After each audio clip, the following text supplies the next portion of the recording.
Lalu kemudian kalau baca sekali Fatihah, aduh kasihan sekali Pak Ustadz, berasnya sekilo dibagi 100 orang. Jadi cerita berdoa pakai Fatihah ini begini ceritanya Ibu. Dengar baik-baik.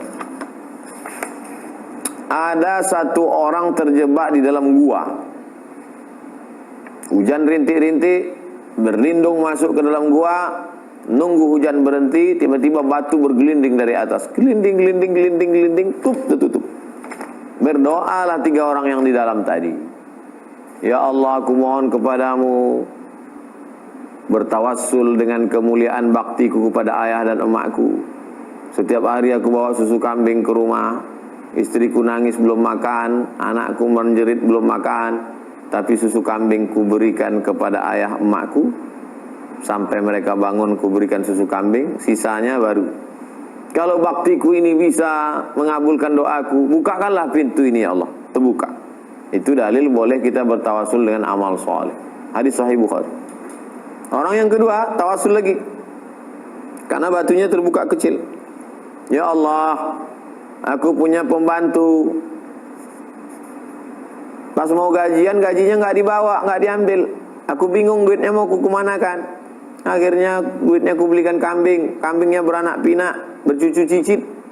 Sekarang pembantu itu datang, ku panggil dia. Pembantu, ingat gajimu belum diambil? Lupa. Gajimu itu ku belikan kambing, tuh kambingnya. Ambil semuanya. Pembantuku itu mengambil kambing itu semuanya, habis. Kalau memang itu jadi amal soleh yang bisa mengabulkan doaku, bukakan pintu ini ya Allah. Terbuka. Tapi belum bisa lewat, masih buka sedikit. Yang ketiga bertawasul lagi. Ya Allah, maaf, aku hampir berzina dengan sepupuku. Aku jatuh cinta dengan dia. Begitu pas mau berzina, ingat aku kepada engkau, aku takut kepada engkau, tak jadi. Kalau memang ini bisa mengabulkan doaku, karena takut kepada engkau ini, bisa jadi tawasul doa, bukakan pintu gua ini Allah, terbuka. Nah, kita nggak punya tiga-tiga itu. Bakti kepada orang tua? Enggak.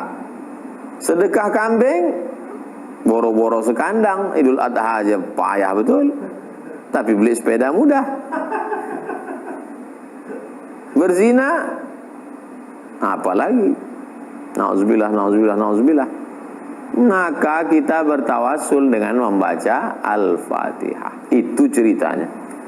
Ya Allah, dengan kemuliaan surat Al-Fatihah ini aku mendoa kepada engkau. Jadi bukan Fatihahnya dibagi satu-satu. Fatihah untuk ini, Fatihah. Bertawasul dengan bacaan Al-Fatihah. Sebagus-bagusnya Al-Quran itu. Tapi kalau enggak dapat, ya paling enggak induknya. Ummul Quran. Apa dia? Al-Fatihah. Karena keutamaannya. Jadi begitu ceritanya Ibu Naila. Ya kalau dibaca banyak bagus, nggak bisa dibaca satu, ya bertawasul dengan baca Al-Fatihah. Dua, Ibu Sri Mulyati. Ustadz, apa hukum percaya kepada mitos? Waktu meninggal anak Nabi Ibrahim namanya, umur 18 bulan, terjadi gerhana. Lalu orang-orang yang percaya mitos mengatakan, lihat tuh, matahari dan bulan bersedih. Terjadi gerhana gara-gara anak Nabi meninggal. Oh, Nabi marah. Nggak ada hubungan, mitos ini. Itu yang dikenal dengan TBC. TBC itu tahayul bid'ah cuerafat.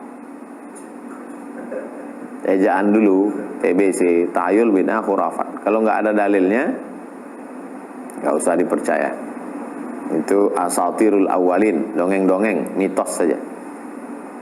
Kalau ada disebutkan ulama, ada disebutkan habaib, disebutkan kiai, dari kitab, dari hadis, amalkan.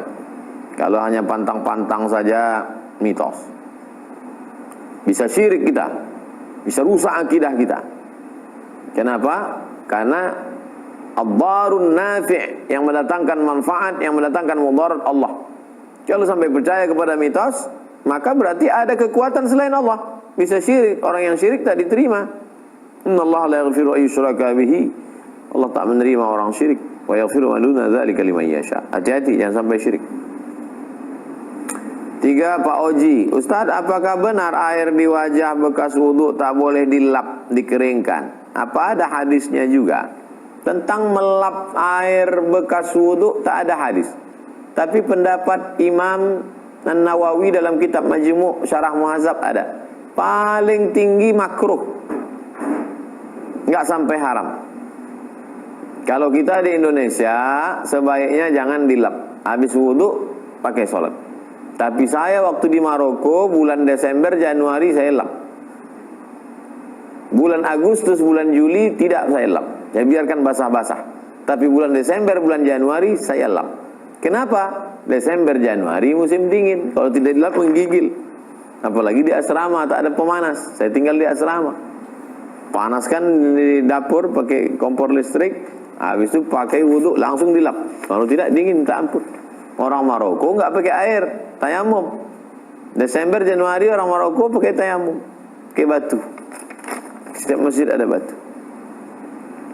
Nah, jadi kalau di tempat kita iklim tropis, malah kita suka basah-basah. Nah, basah.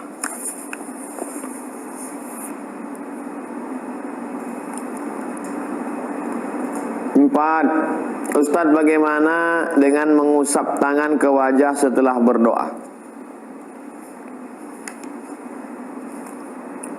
Subhana rabbika rabbil izzati amma yasifun wa salamun alal mursalin walhamdulillahi rabbil alamin. Nabi SAW kalau berdoa diangkat tangannya, falam yaruddahu ma hatta yamsaha bihi ma wajhahu. Dia tidak menurunkan tangannya sampai dia mengusap. Nabi kalau habis berdoa dia tidak menurunkan tangannya sebelum dia mengusap. Diusapnya dulu ke wajahnya baru turun. Betul Pak Ustaz, tapi hadisnya kan dhaif. Hadisnya dhaif. Tapi karena jalurnya bukan satu, ada jalur lain, maka naik derajatnya menjadi hadisun hasan. Kata siapa? Kata Imam Ibnu Hajar Al-Asqalani. Yang mengkaji kitab ini Ibnu Hajar Al-Haytami. Ada sebelum ini namanya Ibnu Hajar Al-Asqalani. Khatimatul Huffaz, penutup para hafiz. Hafalan hadisnya 300.000 hadis. Sahih Bukhari itu disyarahnya dalam kitab Fathul Bari bi syarhi Sahihil Bukhari. Kata beliau dalam kitab Bulughul Maram min Adillatil Ahkam, hadis tentang mengusap wajah itu hadisun hasan. Lihat Bulughul Maram min Adillatil Ahkam. Lihat syarahnya Subulus Salam, syarah Bulughul Maram Imam As-San'ani. Kenapa diusapkan ke wajah? Innallaha hayyun karim. Allah itu maha hidup, maha dermawan, maha mulia. Nah, Allah innallaha yastahi. Allah Ta'ala malu melihat tangan sudah diangkat kosong. Maka sesungguhnya di setiap tangan itu ada turun barokah. Barokah itulah yang diusapkan ke muka. Nah, sudah saya kaji dalam kitab 37 masalah populer tentang mengusap tangan ke wajah. Terakhir Pak Ujang. Ustaz, saya pernah nazar jika punya anak, saya akan potong 1 ekor kambing. Alhamdulillah istri saya mengandung bayi kembar. Dan ketika sakit saya nazar kembali jika sampai sehat. Mana yang saya dahulukan? Bayar nazar dan akikah? Pak Ujang, kita beramal ini ada skala prioritas. Yang paling tinggi wajib, di bawah wajib sunat muakkad, di bawah sunat muakkad sunat, di bawah sunat mubah. Nazar itu apa artinya? Merubah yang sunat jadi wajib. Motong kambing sedekah itu sunat. Ketika bapak bernazar, maka berubah menjadi wajib. Maka sedekah motong kambing wajib. Maka mana yang bapak dulukan? Kalau kurban, saya yakin bapak orang Indonesia bermazhab Syafi'i. Mazhab Syafi'i kurban itu hukumnya sunat muakkad. Yang mengatakan kurban itu wajib mazhab Hanafi. Maka kalau bapak berkeyakinan mazhab Syafi'i kurban itu sunat muakkad, maka sunat muakkad di bawah, nazar di atas. Tapi kalau nazar bapak dulu, kalau saya punya anak, saya bernazar akikah. Kalau gitu dulu bunyi nazar Pak Ujang. Kalau saya punya anak, saya bernazar akikah. Maka cukup potong sekali kambing, udah dapat dua-duanya. nazarnya tertunaikan, akikahnya dapat. Tapi kalau nazar bapak, kalau saya punya anak, saya potong kambing, tapi bukan akikah, maka kalau gitu nazar dulu potong kambing, nanti ada duit lagi, baru bapak akikah.